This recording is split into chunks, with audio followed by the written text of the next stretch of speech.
Welcome to the Transplant After Show. We just had a live show and now we're doing an after show because we have so many questions to get through. The show has been a beast, so we decided to record an after show. This first question is honestly a top one for me. How much money do you think you need to raise that's not covered by insurance, and how the heck do you do it? Let's start with you, Jess.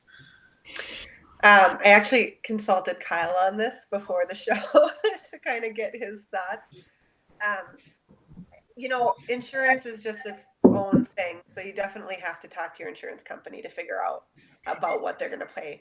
For the most part, ours was very good for us. There was some stuff that had to do with some genetic testing that wasn't covered, but everything else was really covered well.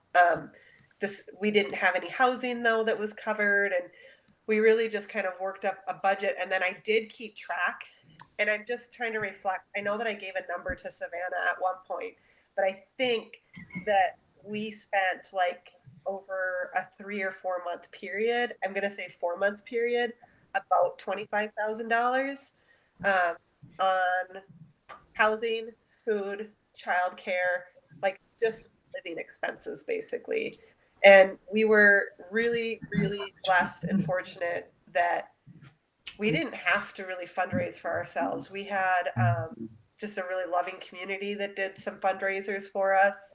I did do a t-shirt thing at one point because so many people love the idea of wearing a shirt for your kid to show support. I love that. I'm like constantly looking for whose shirts can I buy, And so we had the Heel Henley shirts and sold a pile of those. And we had pretty much all of that done going into transplant. And then while we were at transplant, I had a cousin that did a GoFundMe for us still while we were there. And that was helpful because we ended up with that huge housing expense. I mean, I think our rent was like $3,000 a month. Which felt crazy to me. I mean, San Francisco is its own beast. I can't imagine what you would have paid there if you had to rent something. But in Minneapolis, that was really expensive. I mean, I would think necessary. Very close to any hospital is going to be really expensive. Mm-hmm. And then you had your own vehicle, right, Jess? Yeah, we had our own vehicle. That was, when we knew that this is a little bit of a financial tangent in a sense, but when we knew that we were going down the path that we were, the vehicle that we owned was not practical to be. We had a 1-ton crew cab, long box diesel pickup that I could not be driving to Minneapolis all the time. So we actually took the initiative, sold a bunch of our horses, and bought a mini missile. We called it the minivan. A swagger wagon. It's a swagger wagon. We just sold stuff. Like my horses bought me that minivan, and that gave us a comfortable vehicle to be in and traveling in. So. And did you have parking, like daily parking that you had to pay for? Our apartment that was a mile away included parking. Oh, that's at the hospital. Like, so Kyle could walk over because it was a mile. Yeah. But if he drove over to the hospital, we did have to pay for parking there. But the social worker at the hospital was able to like give us a card, basically a parking card that would help us. And when we would run out of that, he would give us a new card.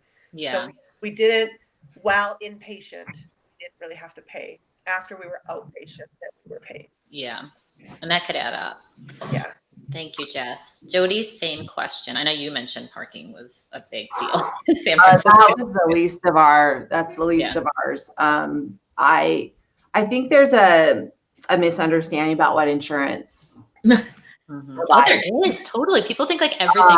Yeah, it's not. I mean, I've never been to collections in my entire life. In my entire 50 years, I've never been to collections, but I have a personal relationship with them now. Because, oh man, I have fought our insurance so much, and it's just so unfair to have that in addition to, I mean, I even went to our board of trustees at my college. I've been in the newspaper for how much they've delayed. They just paid some 2019 bills that I'm in collections for. His experimental chemo wasn't covered. and those pills were so expensive. Again, Family House was just a godsend. They kept us out of bankruptcy. They really did. But no, we're still paying. We're still paying for all of that. And of course, they're both still under intense medical care, almost 3 years later for Truman and nearly 2 for Harrison. So it's still going. There hasn't been an end. But the GoFundMe, before they had people starting them for anything and everything, so that's kind of diluted, I think, the impact of GoFundMe. Yeah, But for us, it was essential. We were able to, buy sweats and buy new pillows and buy coffee. Coffee in San Francisco is so expensive. Talk about coffee. It's a big deal. Stuff like that. We were able to buy them some video games and gas. I have a hybrid car, thank God. It's 2 in a row. It hasn't stopped. So I feel like I'm working and then I give. I'm so sorry. I'm doing the Ramsey thing, but I just can't. It just keeps going. There's just no. Yeah. Yeah, I should mention that Jess and Jody are big fans of Dave Ramsey. It's really hard. Like the medical. All you can do is try, Jody. Yeah. I just encourage you to just keep going. Yeah. Same question for you, Savannah. So I wouldn't say I'm lucky in much of anything in my life. Historically, if something bad's going to happen, it does. But I have to say that in this area, we were immensely blessed and lucky. So I would suggest if you're staying locally, you'd probably need at least $5,000 just for extra gas, eating out more, the mile, I already said gas, but making up time you may have to be off of work. Of course, I can't say for certain because we didn't stay close, but that's what we imagine. If you travel a good distance from home, I'd say like Jess said, between $20,000 and $30,000, especially depending on if you are going to have a private residence, because that is a big part of the expense if you do.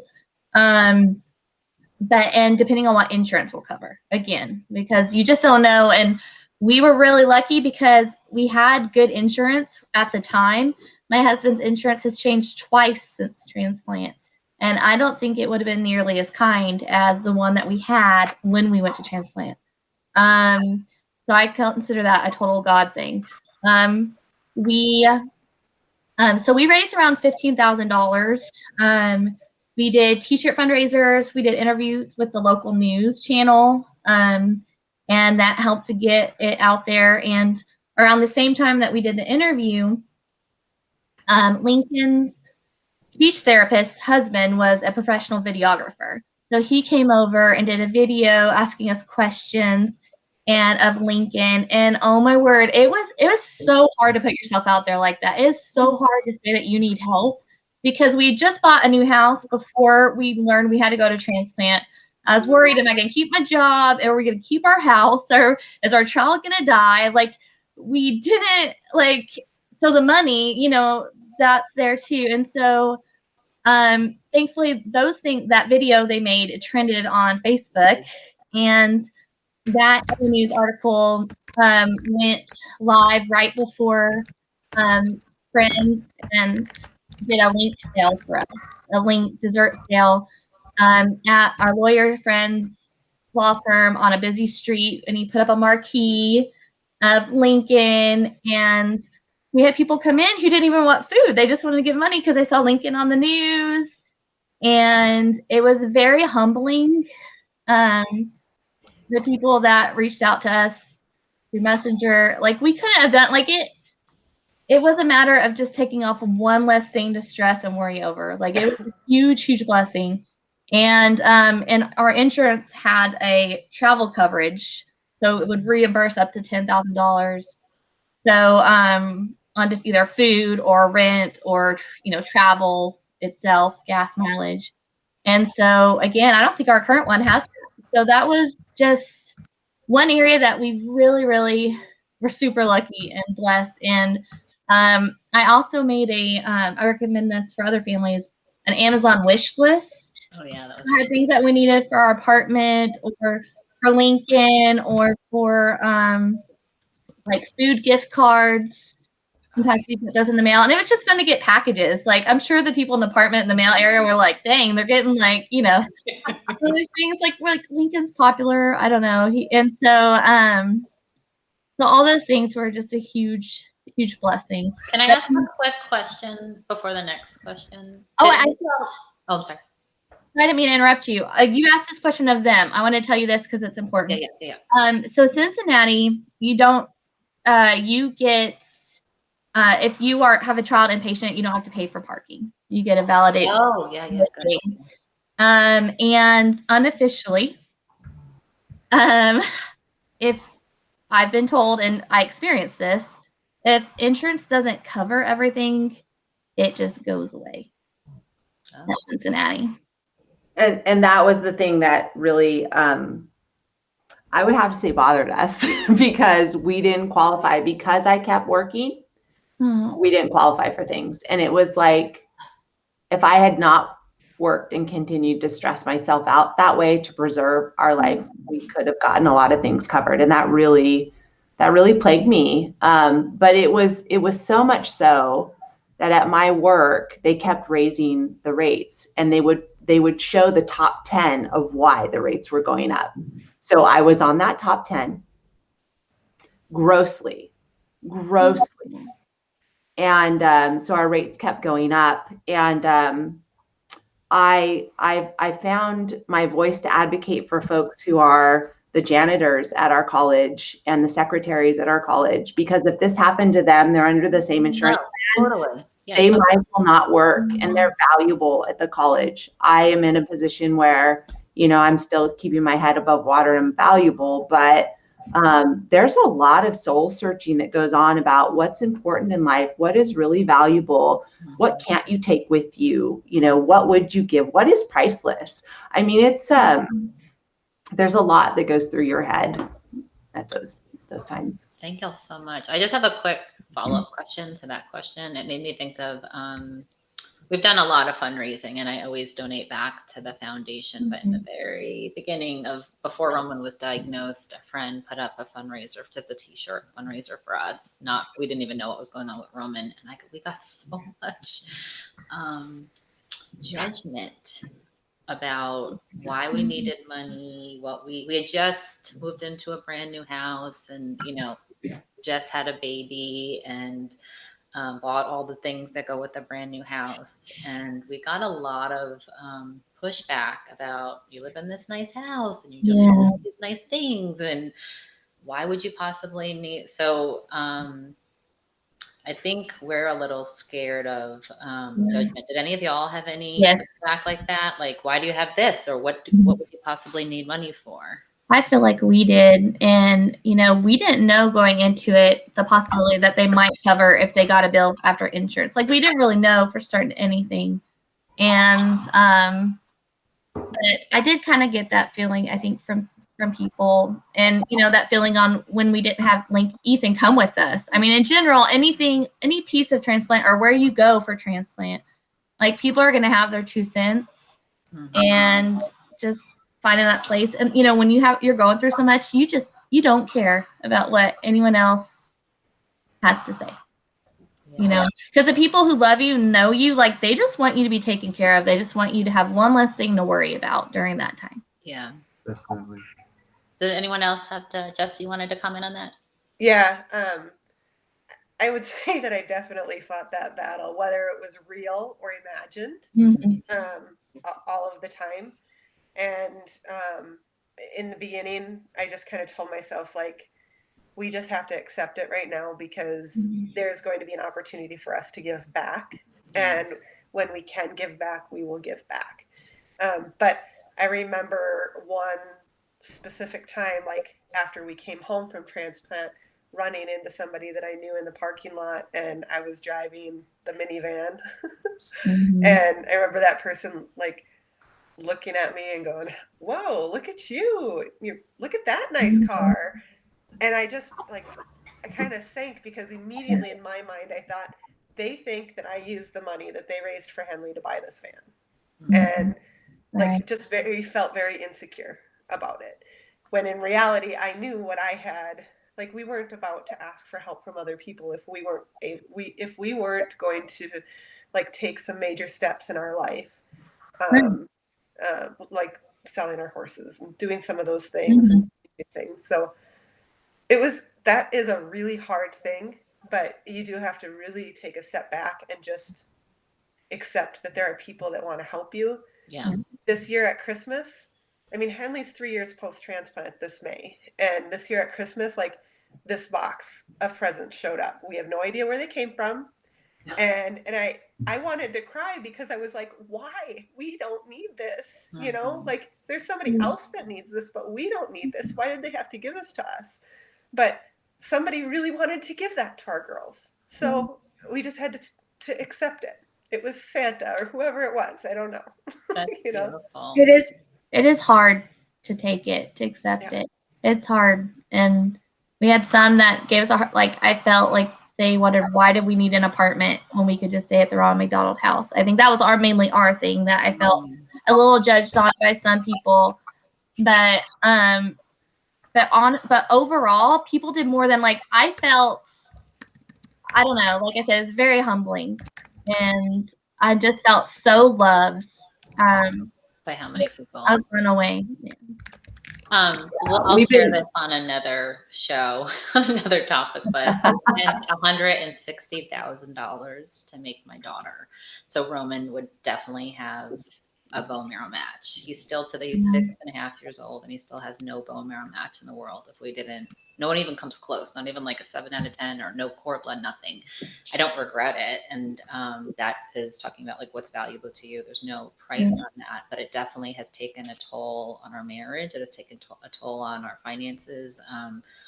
We're not in destitute at all, but it definitely has colored our lives. And I'm thankful for you guys sharing, because I definitely feel like that. And I definitely didn't put myself out there when I probably should have, when the bills were so we kept doing more IVFs because we really felt like we needed to keep going down that road. But thank you guys for sharing, because I needed that personally. Savannah, you could go on to the next question. Thank you for letting me ask follow-up questions. So the next question is, what types of self-care helped you and your child through transplant? And I'll start and keep it brief, I promise. So I mentioned in the live show, but therapy helped me. And I'm OCD, maybe you can't tell. And so different transplant things were hard for me. Other thing, it was just, there's so much emotions and so much you go through during that time. So that was very helpful. And I encourage others to do that if they can. Rotating, who slept at the hospital, really helped us to get rest and helped us to take care of ourselves. So when that's a possibility, because I know that's not always something that's possible, that was very helpful for us. And just distractions. Use those noise canceling headphones. Don't feel guilty about reading a book when they're sleeping or watching something on Netflix or listening to music. And for Lincoln, it was Mickey Mouse and learning songs and puzzles and books that helped him have a smile, even when he had a very little living space that he was in most of the time. And the covered stroller, so he could go on a walk when that was permitted, was really helpful for him. And Jess, sorry, how about you? The hospital was great with they had acupuncture and massage that you could go to. Like, if Kyle could come, you could schedule those things to attend. Their child family life was very, very good. Maybe not as important for Henley as they were for our twins. And then also they had a music therapist there, which, I mean, she was great for Henley, but I remember one particular day when Henley had to, I don't remember, there was some procedure or something that we had to go in for, and we got delayed for surgery. And I'm not kidding. This lady stayed in the room with us for like 2 hours and just played guitar and sang to me. And I remember like being able to fall asleep and just rest while I was so angry that we kept getting delayed going to surgery, you know, that I couldn't feed Henley and I was trying to keep her settled. So just some of those things that the hospital offered were huge for us. Yes, I have to add that Cincinnati also has an amazing child life. Blown away of all that they did for Lincoln with the therapies that they had. I mean, it really, and like you said, it was more like lifted me. Some of the time Lincoln didn't even care because he was so young and he just wanted Mickey Mouse. But moving on, Jody and Harrison, what about for y'all?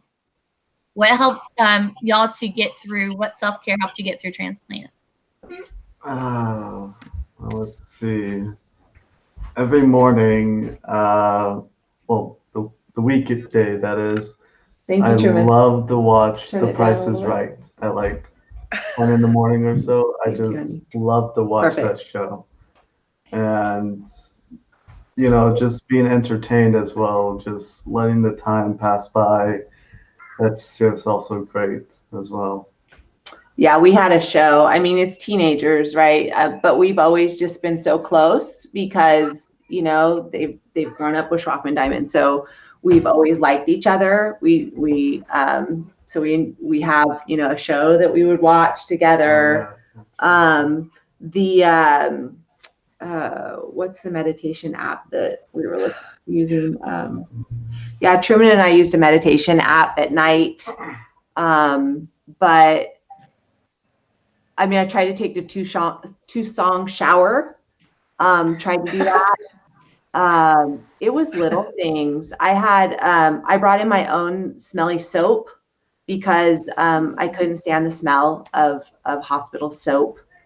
So I wouldn't say it was anything like scheduled, except for Family House. You know, they had food and they really pushed us to do things for ourselves, but they had a lot of opportunities. We also were exposed to a lot of opportunities with the Giants and with Ronnie Lott, and we just got a lot of those kind of opportunities because it's in San Francisco. You know, we got to go see Hamilton, you know, when the boys were able. And I cringe for folks who are going through it in this last year because I can't imagine not even having the interaction in the family kitchen with other folks. It must be so isolated right now. And Such a good point. Yeah. I knew then that it could always be worse. I knew it. I knew families that it was worse for at that time. And I don't know. I just taken it hour by hour. I don't know how we survived some of that stuff. Mm-hmm. And to be sitting here right now and talking to you all about it, Price is Right is like the best answer we've ever. I love that. Except live. So that's like the best answer ever. Michelle is answering in the comments and she said, Price is Right is life. So how long were you guys in transplant and what was the hardest part of the journey? Let's start with you, Jess. I went to Minneapolis about a week before Kyle did, or 5 days, something like that. And that was the first week of April 2018. And then Kyle went home like maybe the first week of August. And I went home about the third week of August. So about 4 months, something like that. It felt so good to drive out of the city. Like that, when I finally got to leave Minneapolis, I was literally speeding and got pulled over. You wanted to get out of there. I mean, I had the van packed to the ceiling and this baby like stuffed in the back seat was hooked up to a pump, you know, eating. and I was just so happy to go back home. The hardest part of the journey for me personally was really the hospital readmissions. You know, you get discharged and you feel like, oh, we made it, you know, like we got out of the hospital. We're in the apartment. We're almost going to go home. We're close. And 2 days later, we're readmitted. I mean, I don't remember how many readmissions after transplant, but there were at least 4 or 5 for fevers or something. And then the complications that she was having post-transplant were just, they broke us more than the part of being in the hospital, to be honest. And so Henley had, some of the people that followed her journey saw that she had like severe skin reactions that they couldn't figure out. And towards the end, we finally, I say that it was tacrolimus, her last medication that she was on. It was an allergic reaction to that medication because as soon as they stopped it, she healed and she was fine. So it was like, it was destroying her. But those were the 2 hardest parts for me. You guys had a really, really hard time with that skin. It was Yeah. really bad. Yeah. Thank you, Jess. Same question for Jody and Harrison. Yeah, I think that the transplant itself isn't, that's what I feared the most, was the transplant itself. But the fact that it wasn't surgery, it was just a, an IV infusion. You're like, they've had lots of these, right? But it's the after. It's the after that that is very unpredictable.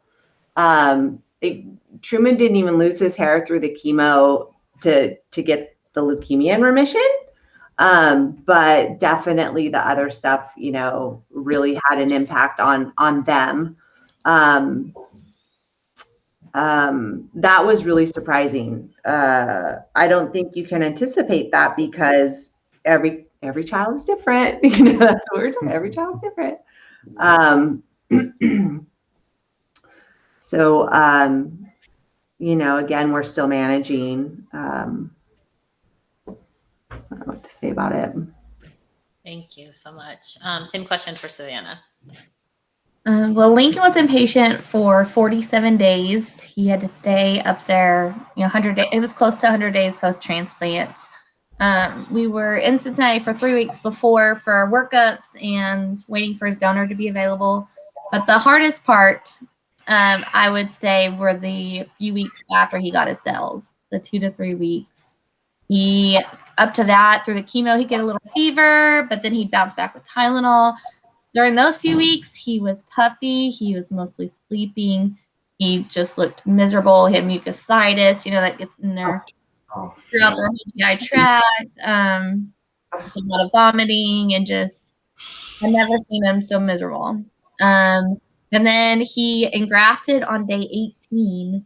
And from there, he started to get better as he got those neutrophils going.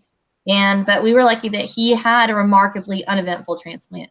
And honestly, after our experiences with Andrew, I didn't see that coming. Like, I kept waiting for the other shoe to drop, and Jess knows I kept messaging her like, okay, when's it coming? Like, for him, and we had, he had some electrolyte issues, so he was just readmitted for that. It was weird potassium and sodium things after transplant, and he had a little bit of cardiomyopathy that we had to keep an eye on. That's improved for the most part, thankfully. But those hardest parts are the right after getting the cells. And I believe I talked to Jess beforehand, and she helped me, I think, with knowing when I'd maybe need like Brett the most, when he could be there. But the next question is, how did you prepare for discharge? And we'll start with Jody and Harrison. Well, we had Family House, right? And they didn't have like a time frame on us. We could stay as long as we needed to. But we were really worried about bringing them home. Did we have to replace our carpets? Do we need a HEPA filter? What did we need to make it safe for them? Little things like you can't have a live Christmas tree, and just what about our animals? It was just a lot of unknowns, and so we just knew we were going to do the best we could, and asked a lot of questions. But being at Family House, where their cleaning regimen was in line because so many families are staying there, that was very comforting. but yeah, having to maintain the central line when we came home, that was concerning. Having things shipped to the house so that we could maintain the central line, keeping track of so many medications. But we just had we had a schedule, and we tried to, as we did the best we could, and we tried to make it tolerable. So we're in it together, and that's all you can do. There are unknowns. You can't prepare for everything, and that's something that is very hard for me. I'm a planner. And so it's definitely changed who I am as a person, to be more flexible and more patient.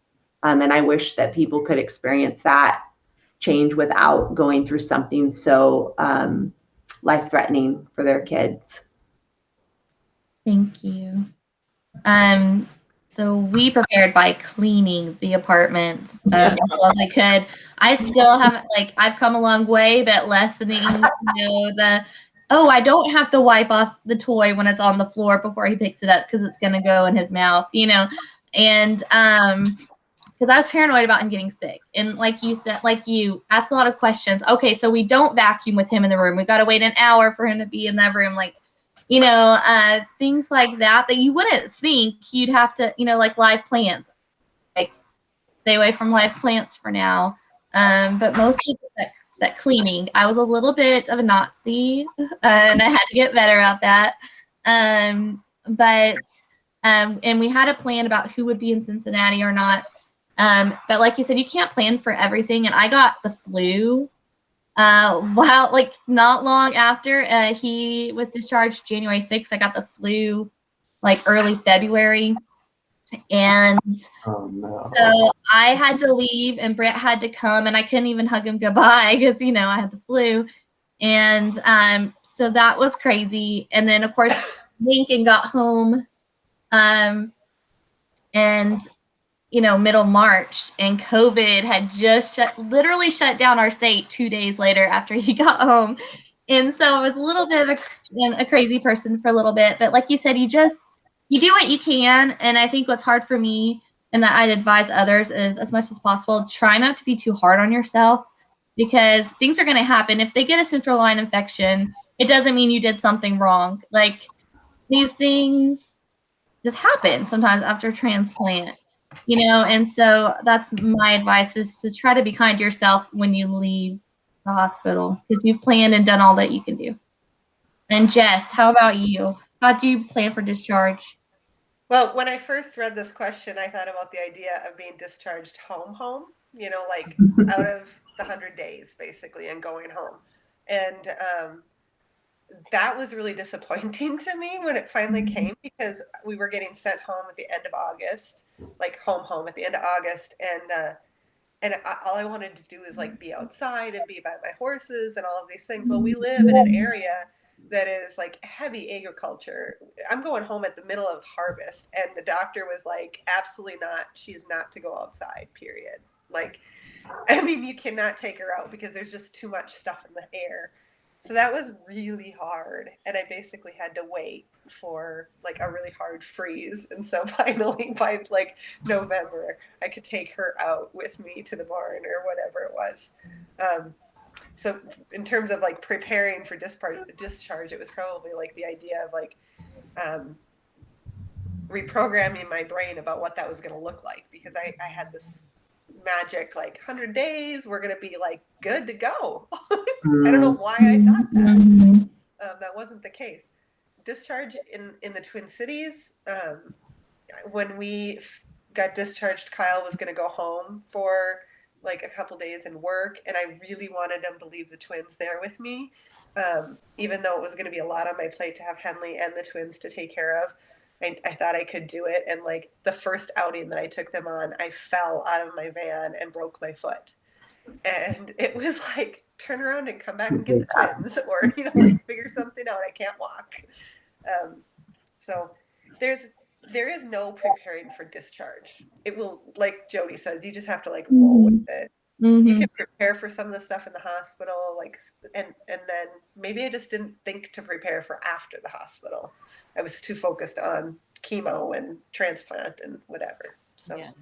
I think with people living through COVID now, though, that they'll have some of those things in their toolbox, because for us, people are like, what are you going to do? I'm like, we've been living this way for 2 years already, and none of us have been sick, So I think that's going to prepare folks a little more, that it's not going to be as devastating, that you can't stop at Taco Bell. People can't make you food and bring it. They can't eat it. It's and that's hard, because people want to help and you can't accept, they want to come over and you're like, can't, isolating teenagers like that. Truman was supposed to graduate 8th grade and he was in San Francisco. Harrison was supposed to graduate high school. Yeah. He was in. It was supposed to be my senior year of high school, but I couldn't do. But it was also 2020, so we were already planning for him not to be able to walk. Well, then COVID hit, and then everybody couldn't. And so he tried to be hey, it's not that bad. I've been doing this, and you guys can too. We tried to be, we tried to be supportive for other people, that you can get through this. You're stronger than you think, and that was something I was surprised that we stepped into that arena instead of being, pity party kind of thing. That's been healthy. You guys are all so amazing. Thank you. You guys have been with us for hours at this point. The live show and the after show. You helped prepare the show for months. You guys helped with the planning process and just making sure that we were thorough and careful about making sure we had the voices and the perspectives in a 4-grid way, because we can only have 4 people up at one time. But thank you guys so much. This is one of my favorite shows ever. And we've been doing this for over a year. So thank you guys. Have a great night, and thank you for everyone watching at home. thank you. Thank you, guys. Bye. Moms. Bye. Bye.